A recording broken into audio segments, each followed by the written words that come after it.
아멘.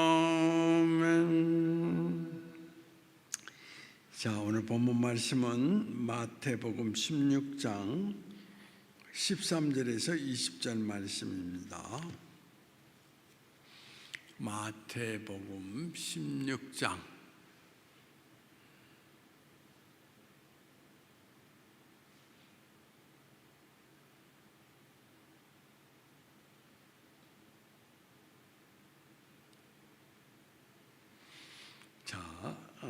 교독을 하시도록 하겠습니다.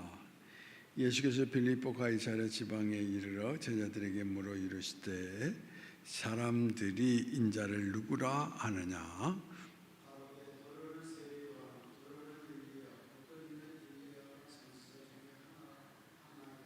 이르시되 너희는 나를 누구라 하느냐?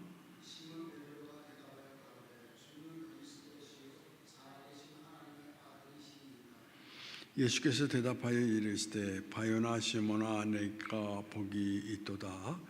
이를 내게 알게 한 이는 혈육이 아니요 하늘에 계신 내 아버지시니라.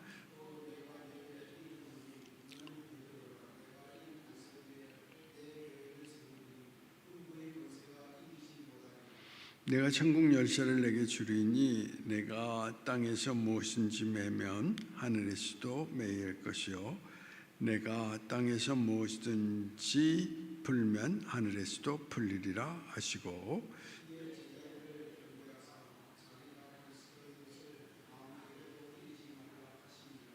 아멘. 자, 이제 오늘 본문의 배경은 가이사랴 빌립보 지방에서 있었던 사건을 여기에서 나타내주고 있습니다. 예수님께서는 십자가의 고난이 점차 다가오고 있다는 것을 구체적으로 인식하기 시작을 하셨던 것입니다. 왜냐하면은 다음 절 9절인 21절 말씀 여러분 한번 20절까지 읽었는데 한번 읽어보시도록 하겠습니다. 21절 이때로부터 예수 그리스도께서 자기가 예루살렘에 올라가 장로들과 대제사장들과 서기관들에게 많은 고난을 받고 죽임을 당하고 제3일에 살아나야 할 것을 제자들에게 비로소 나타내시니. 자, 여기서 기록이 되어 있죠. 예루살렘에 올라가서 내가 고난을 당해야 된다라는 것을 이야기를 하고 있습니다. 자, 이 말은 뭐냐면 예수님께서 이제 공생애의 마지막 그 순간을 맞이하면서 모든 것들을 정리할 때가 되었다라는 것을 이야기를 하고 있습니다. 그래서 예수님께서는 이제 제자들을 불러놓고 마지막 관점 정리하는 그 시점에서 두 가지를 여기에서 질문을 던지고 있는 것을 찾아볼 수가 있습니다. 첫째는 사람들이 나를 누구라 하느냐라는 이야기입니다. 그러니까 공생의 3년의 시간 동안에 여러 지방을 돌아다니면서 하나님 나라의 그 복음을 전했는데 정말 나를 누구라 하는가? 제대로 인식하고 있는가? 그걸 이야기를 하고 있습니다.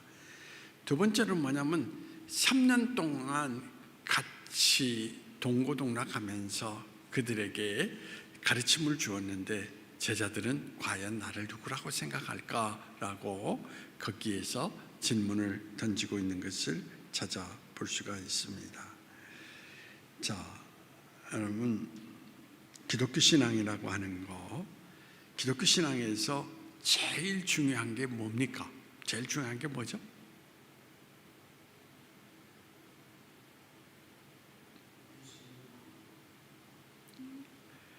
기독교 신앙에서 우리가 이제 일상적으로 얘기하면은 유교하면은 공자보다도 공자에 뭘 중요시 생각하죠? 교훈, 가르침, 그걸 중요하게 됩니다. 또 불교에서도 우리가 이제 석가모니 이야기를 하면은 석가모니 선생이 뭘 중요하게 생각하죠? 설법이라고 이야기를 하죠. 그래서 예수 그리스도와는 달리 부처님의 말씀을 그들은 늘 암송하면서 그 가르침의 뜻을 깨달아야 그래야 불교에서 이야기할 때에 가장 중요한 것은 뭐냐? 해탈에 이르게 된다라고 이야기를 하는 것입니다.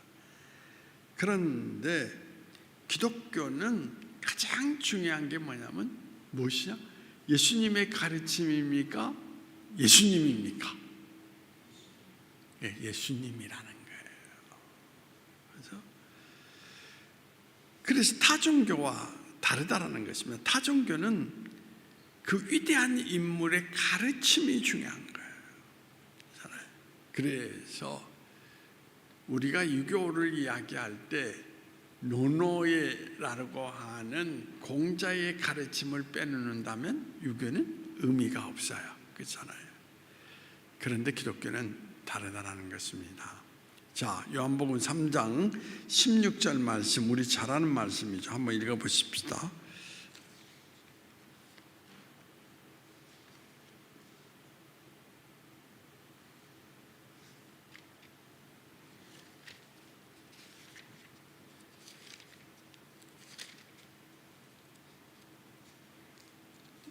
요한복음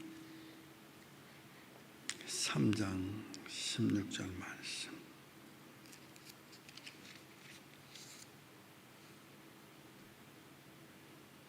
자, 같이 읽어보실래요? 3장 16절 시작. 하나님이 세상을 이처럼 사랑하사 독생자를 주셨으니 이는 그를 믿는 자마다 멸망하지 않고 영생을 얻게 하려 하십니다. 자, 여기에서 중요한 내용이 뭐냐면은 예수님의 가르침을 받는 자라고 그랬습니까? 예수님을 믿는 자라고 그랬습니까? 예수님을 믿는 자. 그래서 기독교 신앙의 가장 중요한 것은 예수님이다라는 것입니다. 예수님을 뭐로 믿느냐라는 것.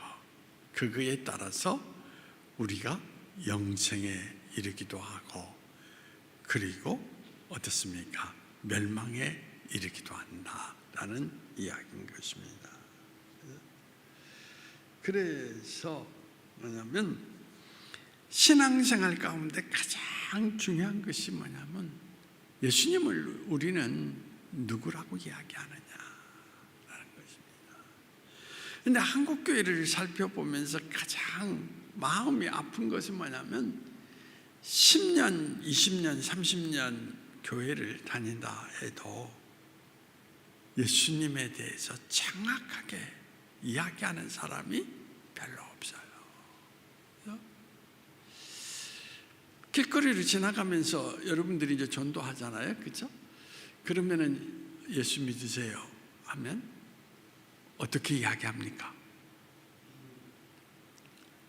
그냥 저는 교회 다니고 있어요, 믿고 있어요. 그 이상 이야기가 없어요, 그렇잖아요.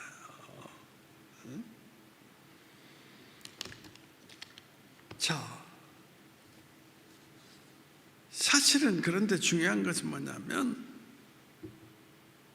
그들의 이야기, 교회 다니고 있어요, 믿고 있어요. 거기에 뭐가 빠져 있습니까? 나는 예수님을 믿고 있어요.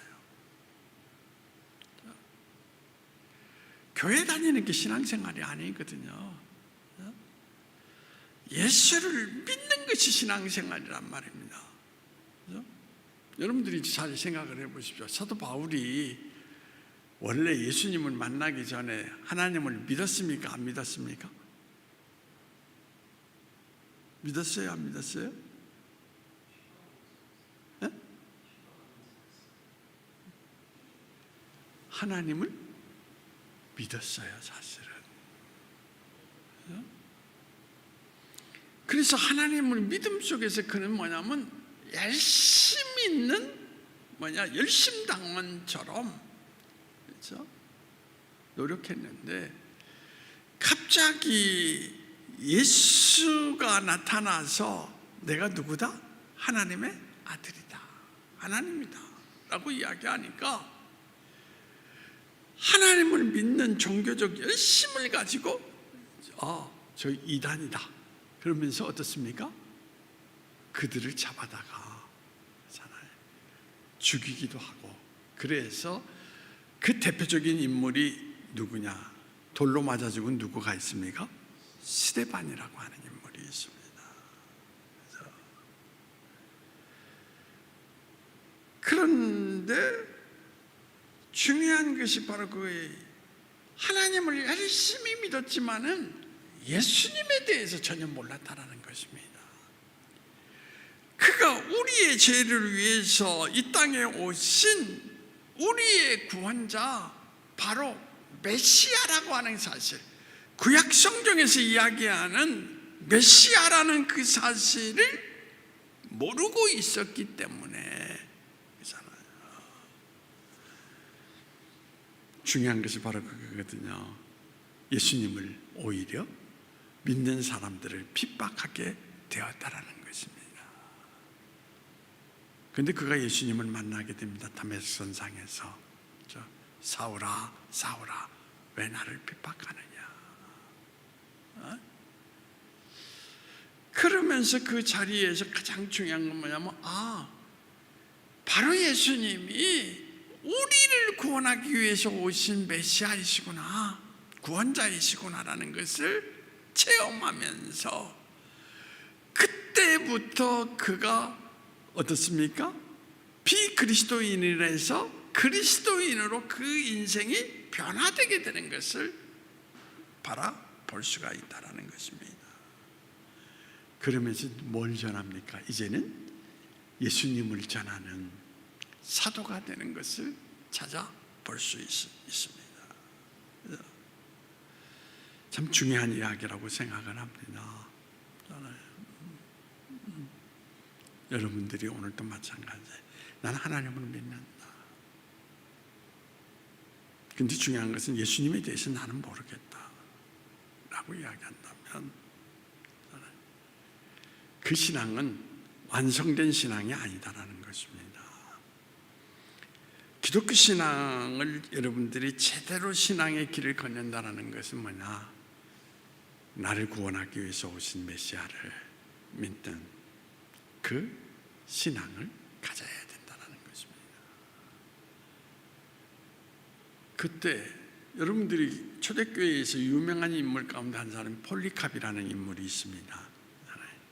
예수를 믿는다라고 로마에서 그를 화형에 처하도록 했습니다. 그래서 장작더미 위에 불을 지피고 그를 이제 세워놓고, 만약에 예수를 부인한다면 너를 이 자리에서 살려주겠다. 근데 그가 부인했습니까? 아니에요. 폴리캅은 알았습니다. 이 땅에 사는 세상은 영원한 세상이 아니라는 것입니다. 잠시 머물다가 가는 세상이다라는 것입니다. 그래서 예수 그리스도를 부인하고 나는 이 땅에 잠시 사는 인생 가운데 머무르는 그런 사람으로 내 인생을 살지 않는다는 것입니다. 지금은 짧게 살지언정 나는 영원한 세상, 영원한 생명의 길을 걸어가야 되겠다라고. 그리고 찬송을 부르면서 거기에서 화형을 당해서 죽었거든요. 장로님 생각해 보십시오.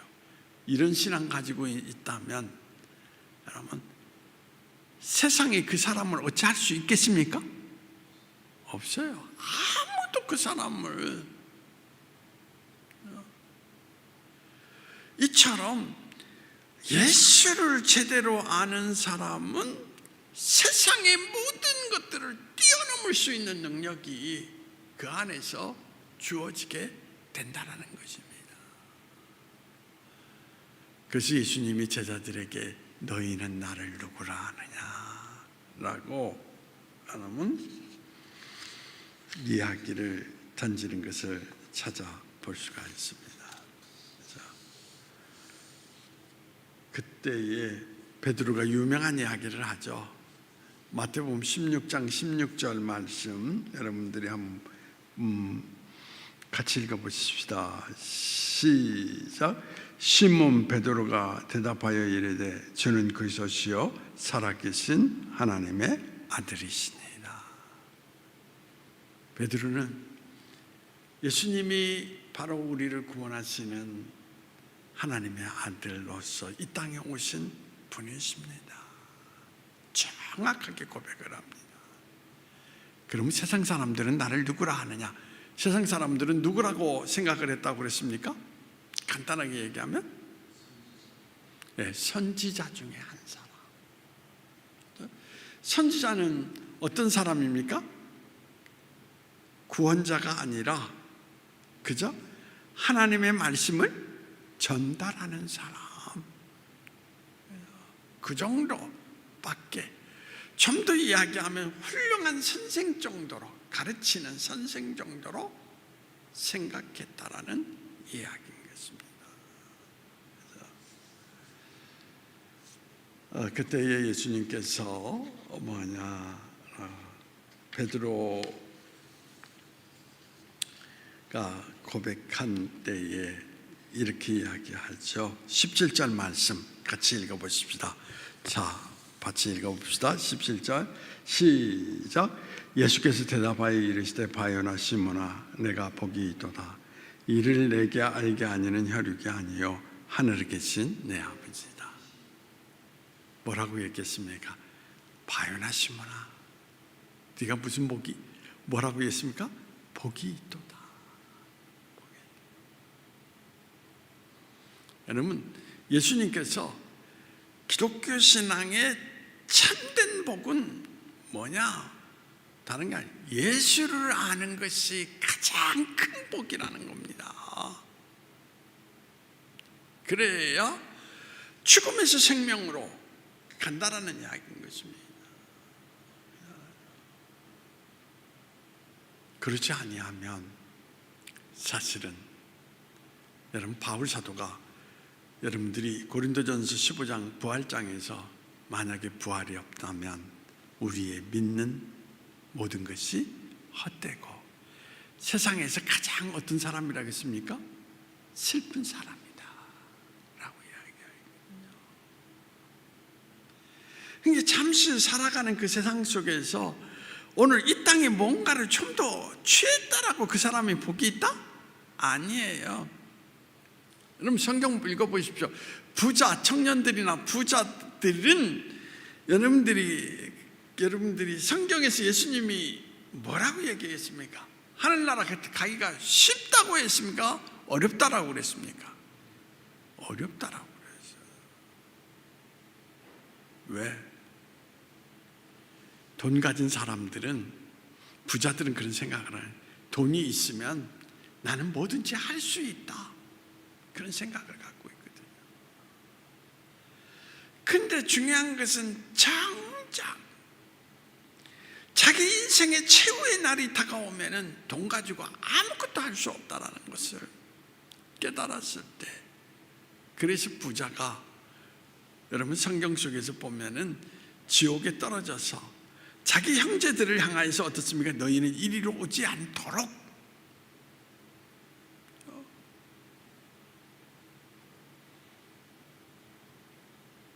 제가 강조하는 것은 우리가 착각하지 말아야 된다는 것입니다. 예수 믿고 복 받았다라는 것이, 참된 복은 예수를 만나서 구원에 이르는 복을 받았다라는 것이 그게 가장 중요한 복이라는 것입니다. 그러다 보면은 세상의 모든 것들도 다 어떻습니까? 감당할 수 있는, 그래서 예수 믿는 사람들은 항상 죽어도 살고 살아서 영원히 산다라는 믿음 가운데 어떤 형편이든지 거기에서 쓰러지지 않고 다시 일어나서 어떻습니까? 생을 살아가기 때문에 반드시 어떻습니까? 이기고 승리하는 취하는 삶을 살아간다라는 이야기인 것입니다.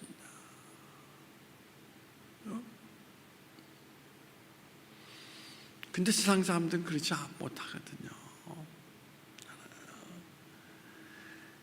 그렇기 때문에 오늘 또 여러분들에게 말씀드릴 수 있는 것이 뭐냐면, 복을 착각하지 말라는 거. 정말 무엇이 참된 복인가? 그걸 알아야 된다는 것입니다. 아무튼 여러분들에게 하면, 오늘 예수님께서 베드로를 향하여서 복이 있다라고 말씀하시면서 그냥 복이 있다, 그게 아니에요. 그 신앙을 고백하고 나서 복이 있다 말씀하신 예수님께서 뭐냐, 여러분들이 꼭 기억을 해야 될 것이 뭐냐, 이제는 너는 베드로라, 반석이다, 반석이다 라고 하면서, 그래서 베드로를 들어 쓰시겠다라고 하는 것을 나타내주고 있는 것을 찾아볼 수가 있습니다. 그러니까 여러분 꼭 기억하셔야 돼요. 우리 김학빈 장로님도 마찬가지. 내가 예수님을 정확하게 알고 예수님을 제대로 이해하고 예수님을 확신을 가질 때 나를 들어 쓰시는 거예요. 그래서 어떤 자리든지 간에. 근데 나는 쓰임받기를 원하고, 그래서 나를 통해서 뭔가 하나님의 큰 역사를 일으켜주기를 원하는데, 중요한 것은 뭐냐면, 내가 아직도 예수 그리스도에 대해서 정확하게 확신을 갖지 못한다면 하나님이 그 인생을 들어 쓰시겠습니까? 안 써요. 왜 안 쓸까요? 그 사람이 뭔가 제대로 이루어지면, 그렇잖아요? 그 사람은 두 가지 위험성이 있습니다. 첫째는 이건 내가 한 거야. 그리고 하나님께서 그 인생의 모든 길을 열어주시면 하나님의 길을 걸어가겠습니까? 두 번째로 자기 길을 걸어가겠습니까? 내가 이루었으니까 하나님이 주신 능으로 그 모든 것을 이루었지만은 자기 길을 걸어간단 말입니다. 그래서 중요한 게 뭐냐면 하나님과 좀 더 멀어져 가는 인생이 될 수 있게 된다는 것을 이야기를 드릴 수가 있는 것입니다. 그래서 여러분들이 오늘도 중요한 게 그거예요. 진짜 쓰임받기를 원한다면 예수님을 제대로 알아야 해요. 예수님은 앞에서 여러분들이 뭐냐면, 예수님은 나의 구원자이십니다. 나를 죄에서 건지시고 나로 하여금 어떻습니까? 죽음에서 생명으로 옮겨주시기 위해서 나에게 찾아오신 구주이십니다. 그걸 정확하게 고백해야 된다는 것입니다. 그럴 때 중요한 것은 뭐냐, 하나님은 내가 너를 들어 쓰시라. 그러니까 저는 지금도 마찬가지예요. 목회자들도 그렇고 모든 사람들에게 다 보면 하나님의 확신이 없는 사람을 하나님께 들어 쓰신 적이 없어요. 그죠? 근데 철저하게 예수님을 나의 구주로 고백한 사람들은 반드시 들어 쓰십니다. 그들을 통하여서 하나님의 역사를 나타내 주십니다. 왜 그렇습니까? 왜냐하면 그들을 통하여서 하나님의 또는 그리스도의 모든 것을 증거하기 위해서 하나님께서 반드시 들어 쓰신다라는 것입니다. 그래서 뭐냐, 여러분 베드로를 두 가지 측면에서 그가 쓰임을 받게 되는데, 첫째는 18절 말씀 한번 보시도록 하겠습니다. 자, 같이 읽어보시죠. 시작. 또 내가 내게 이르노니 너는 베드로라. 내가 이 반석 위에 내 교회를 세우리니 음부의 권세가 이기지 못하리라. 뭐냐? 바로 교회를 세우리라, 그런 이야기를 했죠. 자, 우리 장로님한테 질문을 던지겠습니다. 뭐 위에 여러분 교회를 세운다고 했습니까? 반석이라고 이야기할 때 그 반석이 뜻하는 게 뭐예요? 반석. 예수님이 반석이라고 그랬죠. 그 반석 위에 교회를 세운다 그랬죠. 그 반석이 뜻하는 게 뭐예요? 사람입니까? 뭘 가리키는 겁니까?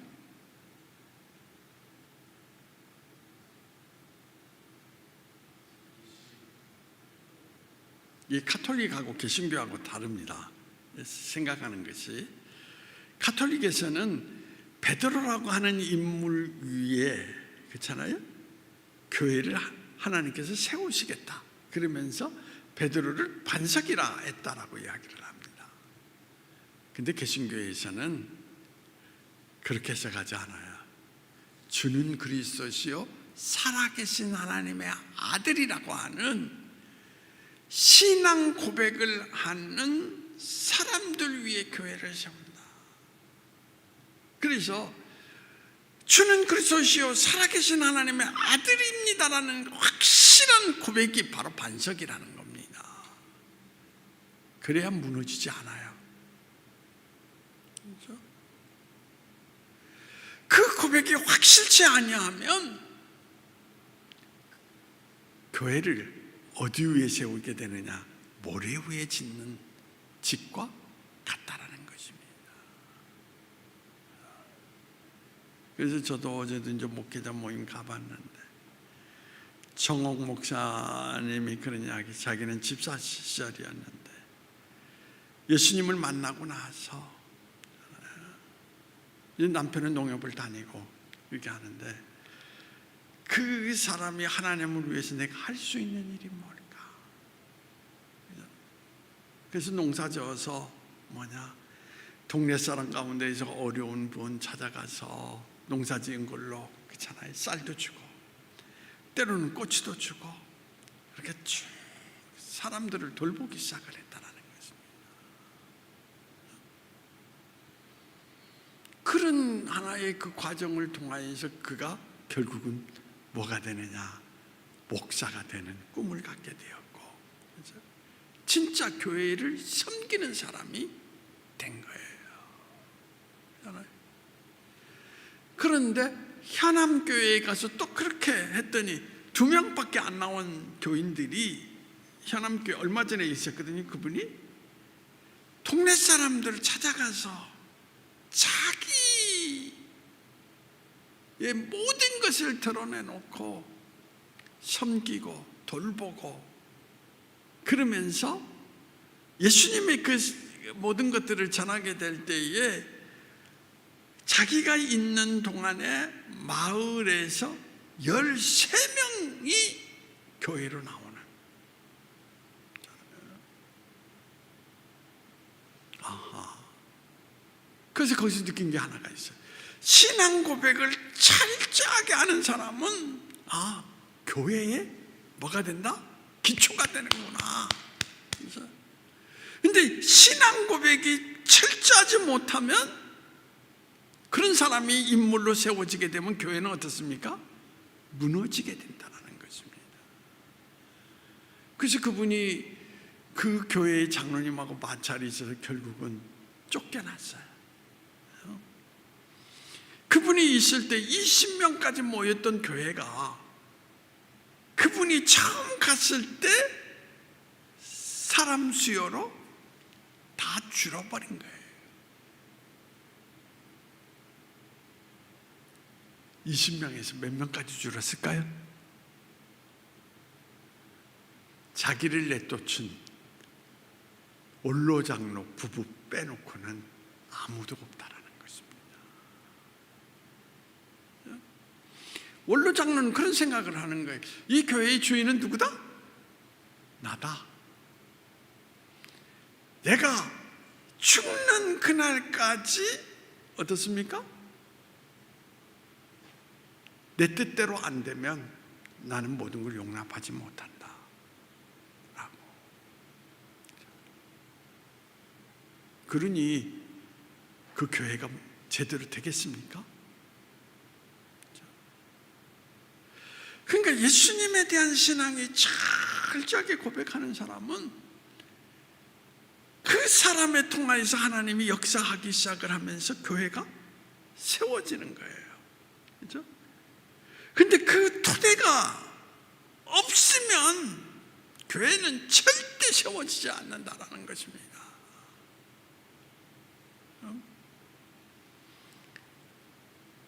그분은 늘 그런 이야기합니다. 지금도 자기 남편, 자기 아들, 자기 모든 가정들이 다 직장생활과 모든 것을 해서 헌신하면서 지금 복성교회를 유지하고 있어요. 그러면서 그 가족들이 철저하게 희생하면서 그 교회를 지탱하고 있어요. 저는 거기서 보면서 중요한 것은 뭐냐면, 성도들이 신앙 고백이 없는 교회는 무너진다, 그 이야기입니다. 그런데 한국 교회가 예수님에 대한 것이 철저하지 못하다는 것입니다. 그런데 예수님에 대해서 철저하게 고백하는 사람은 하나님이 그를 통하여서 이제 모든 것을 이루어 가시는 것을 찾아볼 수가 있습니다. 저는 그렇게 생각합니다. 장로님도 예수님에 대해서 철저해지면 하나님은 또 철저하게 장로님을 들어 쓰신다고 생각을 합니다. 그렇죠? 근데 예수님에 대해서 내가 대충 하면 하나님도 대충 바라보고 계시는 거예요. 여러분들이 뭐 새롭게 하셔서 모든 거 다 들어보세요.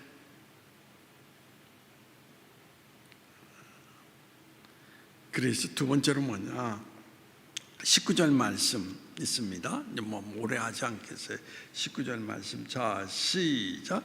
내가 천국 열쇠를 내게 주리니 내가 땅에서 무엇이든지 매면 하늘에서도 매일 것이요 내가 땅에서 무엇이든지 풀면 하늘에서도 풀리리라. 천국 열쇠가 뭐예요?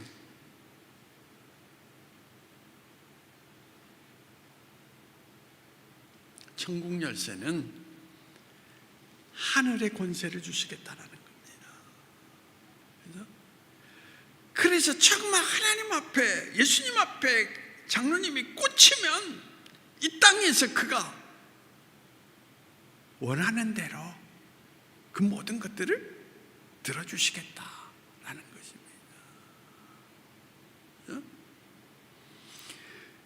그런 능력을 주시겠다라고 이야기를 하고 있거든요. 있잖아요.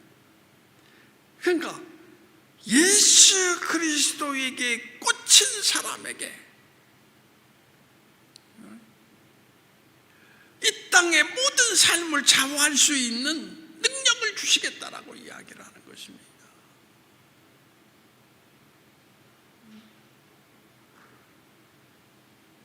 그런데 되게 실패하는 사람들이 원인이 어디에 있느냐? 교회는 다니지만 문제가 거기 있습니다. 예수님 앞에 꽂혀 있지 않다라는 것입니다. 그러다 보니까 중요한 것은 뭐냐면 그 사람들이 신앙생활을 대충 하면서 나는 크리스찬이다라고 이야기를 하는데 아무런 능력이 없어요.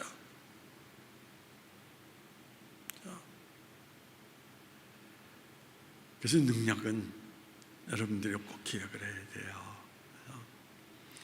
예수님에 대한 여러분의 모습이 분명할 때 주어지게 된다는 것입니다. 저 장로님도 마찬가지 아니겠습니까? 누군가 무엇을 줄 때에 여러분 정말 그 사람이 확실한 사람이라면 장로님 그 사람에게 모든 걸 지원하겠습니까? 안 하겠습니까? 하죠. 근데 불투명한 사람이라면 줄 때 어떻겠습니까?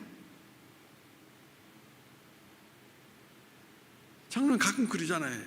목사님 이거 연장 줘도 이거 목사님 안 쓸 것 같아. 막 주려고 해도 잘 수없이 많이 생각하잖아요. 그렇죠? 근데 이건 틀림없이 목사님 쓸 거야 라고 하면 어떻습니까? 반드시 줍니다.